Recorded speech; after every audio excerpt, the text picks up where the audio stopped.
Bounty Company is dedicated to seeking out, procuring, and sharing information on the finest Pu-erh teas for our esteemed clientele. In this short movie, we go into a small factory that makes Pu-erh tea cakes.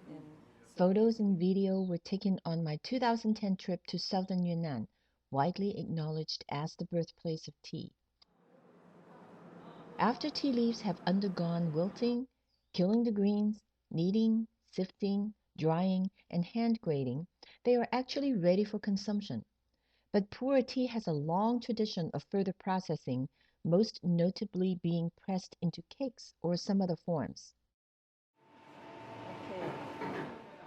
In this video, we show the process of making raw Pu-erh tea cakes. To ensure that each cake is the weight that will be specified on its label, the loose dried leaves are weighed out before being placed into a canister. Exactly. I mean, it depends on At the top of the canister of tea, the inner ticket is placed under a few leaves so that it will be embedded into the cake when it is pressed. This inner ticket is for authentication of the tea cake and should concur with the labeling on the outer wrapper. The canister is placed over a steam vent to wilt the leaves down and make them pliant enough to be pressed into a cake without breaking. So usually it contains the logo of the company, and then so that's a steamer.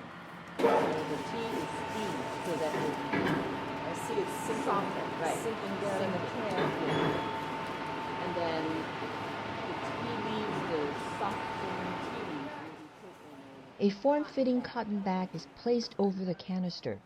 When the can is turned upside down, the contents fall neatly into the cotton bag with the inner ticket at the bottom.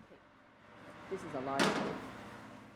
The tea is manually massaged into a tight cake inside the bag, and then the excess cloth of the neck of the bag is folded into a knot in the center of the cake. This knot creates the dimple seen on almost all Pu-erh cakes. The closed cotton bag of tea is then put into a machine where hydraulic pressure is applied to mold the cake into its final shape. The cake is then set to dry on an open rack, still inside the cotton bag. After a while, the bag is removed and the cakes are set back on the rack to further dry. Sometimes thicker cakes are placed into a drying room that is heated to ensure that the cake dry quickly enough to avoid spoilage. Each wrapper is hand-stamped with the date of manufacture. Other information on the wrapper includes brand name, region where the tea was grown, and the grade. Right, and that contains the information.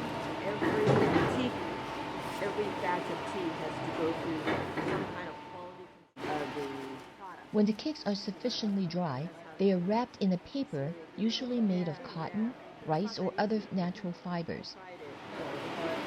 I've never been able to rewrap a cake that I open. Exactly. Just as it was. Exactly.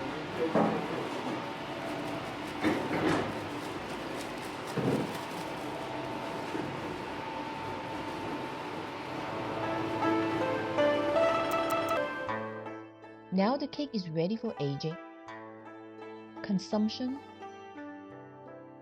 or shipping to the tea shops.